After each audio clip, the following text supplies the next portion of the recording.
Hello दोस्तों, आइए आज हम लोग अगली क्लास स्टार्ट करते हैं।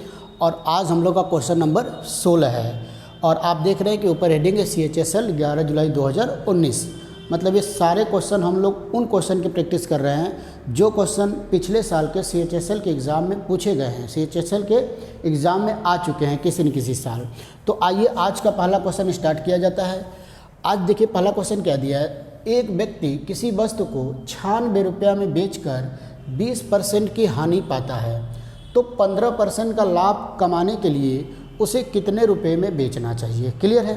तो आइए सबसे पहले आप इस क्वेश्चन को बेसिक समझिए। बेसिक, मान लीजिए उस वस्तु का जो क्रय मूल्य है, मतलब उसका जो CP है वो कितना है भाई, X रुपया है। कितना है, X रुपया। तो अगर वो 96 रुपया में बेच रहा है और इसका मतलब SP कितना है, 96 रुपया। एकदम बेसिक तरीका समझते हैं। मान लीजिए कोई वस्तु खरीदे तो आपको कास्ट प्राइस कितना हो गया, X रुपया, और बेच कितने में रहे हैं भाई, 96 रुपया में। तो X रुपये की चीज़ को जब आप 96 रुपया में बेच रहे हैं तो आपको क्या हो रहा है, 20% की हानि हो रहा है। मतलब X पर 20% की हानि का मतलब X का 80% कीमत आप लिए होंगे, 80/100 बराबर 96। 0 से 0, 8 का मान 8 दूना 16, इधर गुणा करेंगे तो X की वैल्यू कितनी आ जाएगी, 120 रुपया आ जाएगी। इसका मतलब X की वैल्यू 120 रुपया, मतलब उस वस्तु का जो क्रय मूल्य है आप जितने में खरीदे थे वो कितने में खरीदे थे, 120 रुपया में। अब क्वेश्चन में बोला है कि अगर 15% का आपको लाभ कमाना है, मतलब 120 पर ही अगर 15% का हमको लाभ कमाना है तो इसे कितने में बेचना पड़ेगा। तो देखिए मतलब SP पूछा है, तो 120 पर 15% का लाभ मतलब 100 रुपये पर 15 रुपया, तो 115/100। तो 0 से 0 कट गया, 2 छक्का 12, 2 पाँचे 10, 5 दूना के 10, 5 तेई 15। तो जरा गुणा कर दिया जाए, 6 त्रि 18, 6 दूना 12, 13। इसका मतलब कि अगर 15% का लाभ कमाना है तो कितने में बेचना पड़ेगा, 138 रुपये में। तो कौन सा ऑप्शन सही होगा दोस्तों, ऑप्शन ए बिल्कुल करेक्ट होगा, 138 रुपया। क्लियर है। तो ये हम लोग का ये क्वेश्चन करने का बिल्कुल बेसिक तरीका हो गया। लेकिन इसी क्वेश्चन को आप चाहें तो ऐसे भी कर सकते हैं। देखिए कैसे, देखिए आप 96 रुपया में बेच रहे हैं तो 20% का नुकसान हो रहा है। तो अगर वस्तु का क्रय मूल्य हम लोग 100 माने, 100%, तो 20% नुकसान का मतलब कितने में बेचोगे, 80%। मतलब 80% की कीमत कितना है, 96। तो 1% की कीमत कितना होगा भाई, 96/80। तो 15% का लाभ कमाना है, मतलब 115% का मान कितना होगा, 96/80 गुणे 115। अब सॉल्व कर दिया जाए, 8 से कटेगा 12/96, यहाँ पर 10 हो गया, 5 से कटेगा 5 दूना के 10, 5 दूना 10, 5 तेई 15, 2 छक्का 12। मतलब आपको बच गया 6 गुणे 23। और जब इसको गुणा करेंगे तो ये भी कितना हम लोग को देगा भाई, 138 रुपया। तो यहाँ से भी हमारा आंसर कितना आ रहा है दोस्तों, 138 आ रहा है। क्लियर है। आइए अगला क्वेश्चन करते हैं।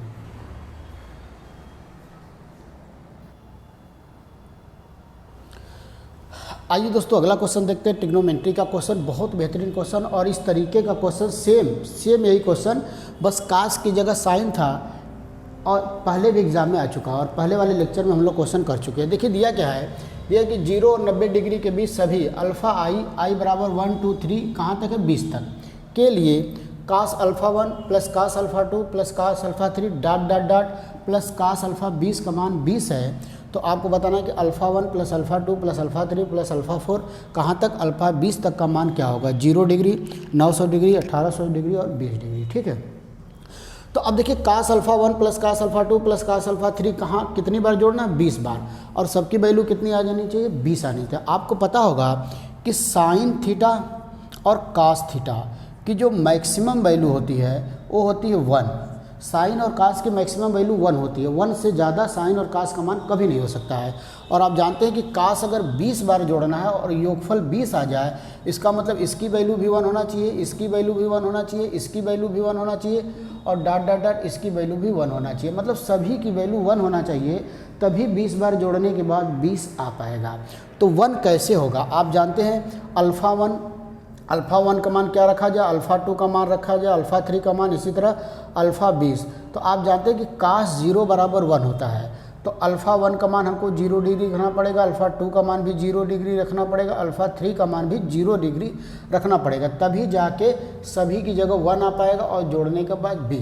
इसका मतलब अल्फ़ा 1 का मान 0 प्लस अल्फ़ा 2 का मान 0 प्लस अल्फ़ा 3 का मान 0 प्लस अल्फ़ा 20 का मान 0, 0 प्लस 0 20 बार जोड़ेंगे तो कितना आ जाएगा, 0 आ जाएगा। इसका मतलब alpha 1 plus alpha 2 plus alpha 3 का मान कितना आ जाएगा, 0 डिग्री आएगा। तो कौन सा ऑप्शन सही होगा भाई, ऑप्शन ए बिल्कुल करेक्ट होगा। क्लियर है, अब बहुत बेहतरीन क्वेश्चन है। आइए नेक्स्ट क्वेश्चन करते हैं हम लोग। अगला क्वेश्चन मैं लिखता हूँ बोर्ड पर, और आप क्वेश्चन लिखने के साथ साथ क्वेश्चन समझते भी चलिए, तभी आप क्वेश्चन जल्दी से कर पाएंगे। जब आप क्वेश्चन पढ़ रहे हैं तो उस समय आपके दिमाग में क्वेश्चन का सलूशन भी होना चाहिए, ठीक है। तो आइए नेक्स्ट क्वेश्चन करते हैं। देखिए क्या दिया है, दिया है किसी शंकु का आयतन, देखिए 3D का क्वेश्चन है, दिया है किसी शंकु का आयतन, किसी शंकु का आयतन उस गोले के बराबर है, उस गोले के बराबर, किसी शंकु का आयतन उस गोले के बराबर है जिसकी त्रिज्या,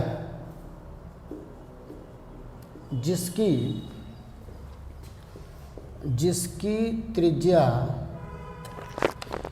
शंकु की त्रिज्या का आधा है, जिसकी त्रिज्या शंकु की त्रिज्या का आधा है, जिसकी त्रिज्या शंकु की त्रिज्या का आधा है। तो शंकु की त्रिज्या और इसकी ऊंचाई, और इसकी ऊंचाई का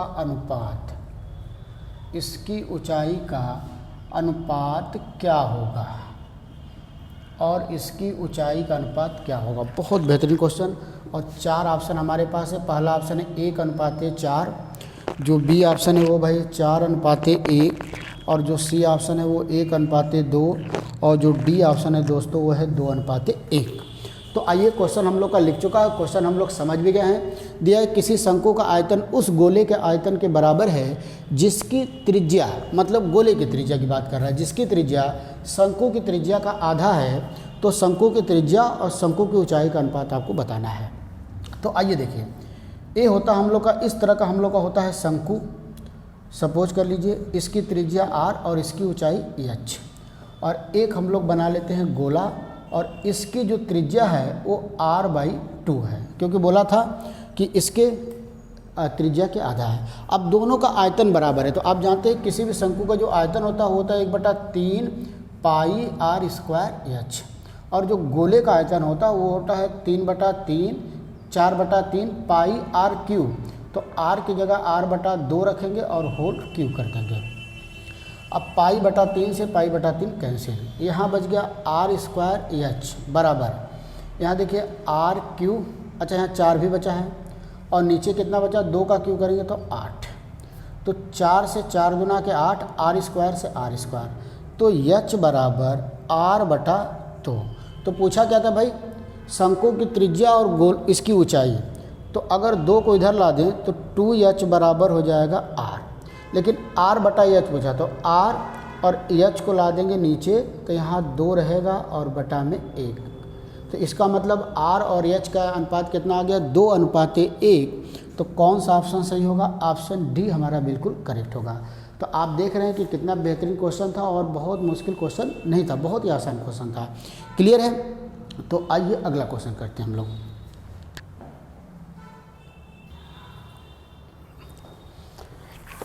आइए दोस्तों अगला क्वेश्चन देखते हैं क्या दिया हुआ है। दिया है कि एक दुकानदार किसी वस्तु के अंकित मूल्य को 10% बढ़ा देता है, तो उस वस्तु पर कितने प्रतिशत का छूट दे ताकि वो मूल अंकित मूल्य पर बेच सके। मतलब एक दुकानदार है, किसी वस्तु का अंकित मूल्य कुछ लिखता है, मान लीजिए सपोज करिए एमपी मतलब मार्केट प्राइस, इसी को अंकित मूल्य कहते हैं।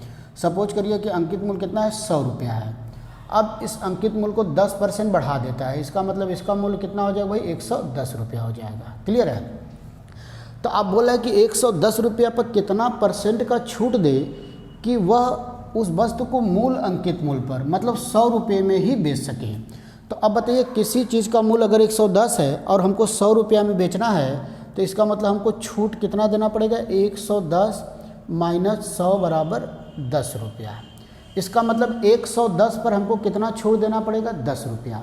लेकिन हमको पूछ रहा है कितने परसेंट का, तो आप जानते हैं कि 110 पर छूट कितना दिए, 10, इसलिए 1 पर छूट मिलेगा 10 बटा 110, इसलिए 100 पर छूट मिलेगा 10 बटा 110 गुणे 100। तो 0 से 0 कट गया, ऊपर आ गया 100 बटा 11, इसको भाग देंगे तो 9 सही 1 बटा 11% आ जाएगा।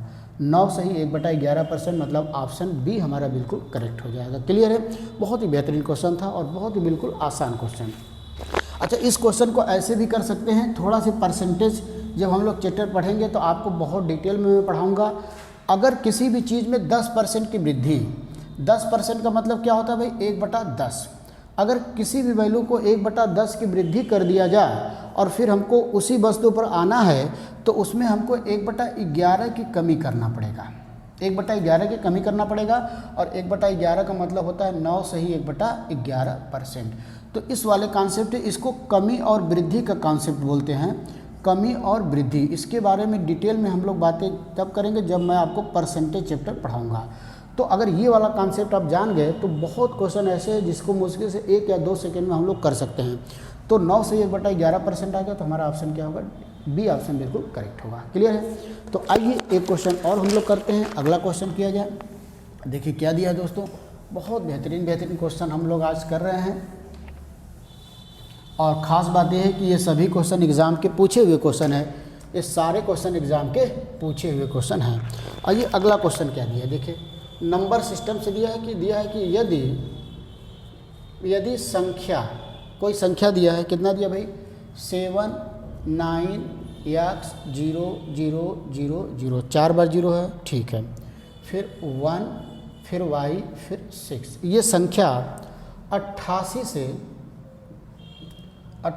से पूर्णतः, यदि यह संख्या 88 से पूर्णतः विभाजित हो, यदि यह संख्या 88 से पूर्णतः विभाजित हो तो x प्लस y का मान क्या होगा, x प्लस y का मान क्या होगा। क्लियर है? 4 ऑप्शन हमारे पास है। पहला ऑप्शन है 5 होगा, जो बी ऑप्शन है वो 9 होगा, जो सी ऑप्शन है वो क्या होगा भाई, 7 होगा, और जो डी ऑप्शन है वो बोल रहा है कि 6 होगा। क्या होगा, आइए समझते हैं। डिविजिबिलिटी रूल से क्वेश्चन है, इसमें 88 से पूर्णतः विभाजित है। तो आप जानते हैं, सबसे पहले तो मैं आपको ये बता रहा हूँ कि 88 की डिविजिबिलिटी रूल हम लोग नहीं जानते। तो जिस नंबर का डिविजिबिलिटी रूल नहीं जानते हैं उसका कैसे चेक करते हैं। अब 88 को 2 को प्राइम नंबर में तोड़ेंगे तो 11 गुणे 8, 2 को प्राइम का मतलब क्या होना चाहिए कि उनके बीच में कोई वैल्यू कॉमन नहीं होना चाहिए। तो अगर कोई नंबर 11 से पूर्णतः विभाजित होगा और 8 से पूर्णतः विभाजित होगा तो 88 से भी होगा।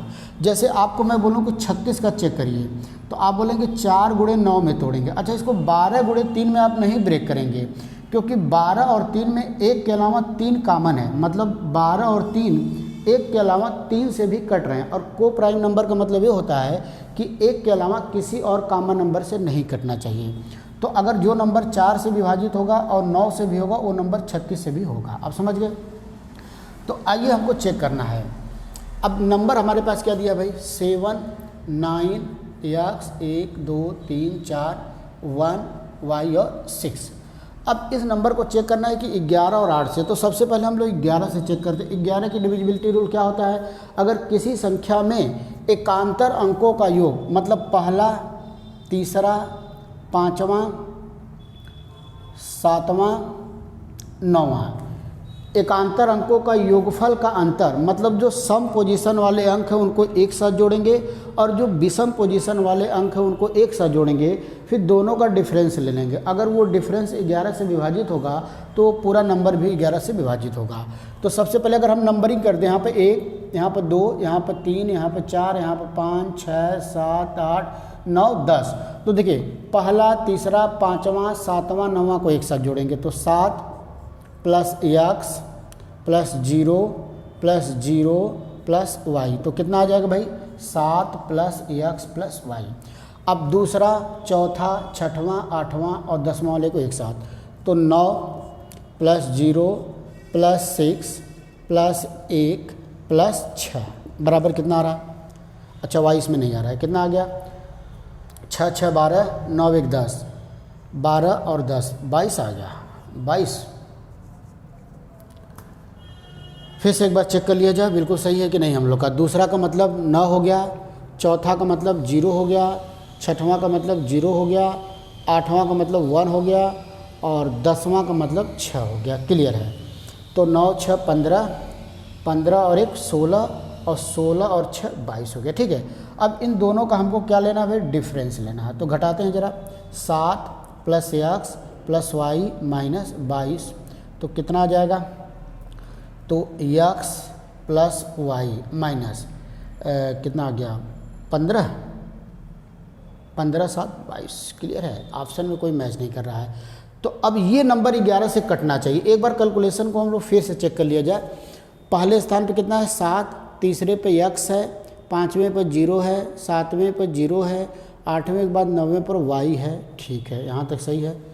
अब दूसरे स्थान पर 9 है, चौथे पर 0 है, छठवें पर 0 है, सातवां फिर आठवां पर 1 है, फिर 9वां फिर 10वां पर 6 है। क्लियर है? यही नंबर को मैं मिला ले रहा हूँ एक बार, क्योंकि ऑप्शन में कोई मैच नहीं कर रहा, तो हो सकता है कुछ हम लिखने में मिस्टेक किए हों, कोई दिक्कत नहीं। सेम है, 7 9 x 0 0 0 0 4 बार 1 y 6। ठीक है, चलिए सही है, चलिए कोई बात नहीं।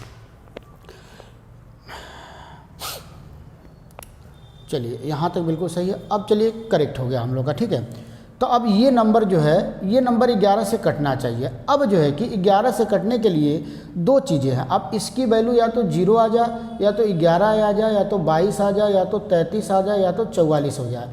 मतलब 11 का कोई मल्टीपल आ जाए, तभी ये नंबर 11 से कटेगा। अब 0 आने के लिए जो x + y की वैल्यू है वो कितना होना चाहिए? अभी 15 होना चाहिए। अगर 0 लाना है तो x + y की वैल्यू कितनी होनी चाहिए? 15 होनी चाहिए। x + y की वैल्यू 15 होना चाहिए। अच्छा, x क्या है y क्या, इससे मतलब नहीं, क्योंकि क्वेश्चन में हमसे x + y ही पूछ लिया है, तो x + y 15 होना चाहिए, जो कि हमारे ऑप्शन में कोई मैच नहीं कर रहा है। तो इसीलिए हम लोग सोच रहे थे कि क्वेश्चन में हो सकता है कोई मिस्टेक हुआ हो, या हम लोग को जोड़ने में कोई गलती हुआ हो। अगर कुछ नहीं हुआ है तो x + y का आंसर कितना आना चाहिए? 15 आना चाहिए। तो ऑप्शन को हम लोग करेक्ट कर लेंगे। क्लियर है? x + y की वैल्यू 15 आना चाहिए। नहीं तो आप भी एक बार कैलकुलेशन को चेक करें, आप भी एक बार क्वेश्चन को खुद से किया करिए दोस्तों। तो फिर अगले वीडियो में और भी क्वेश्चन के साथ मिला जाएगा। तब तक के लिए नमस्कार, धन्यवाद।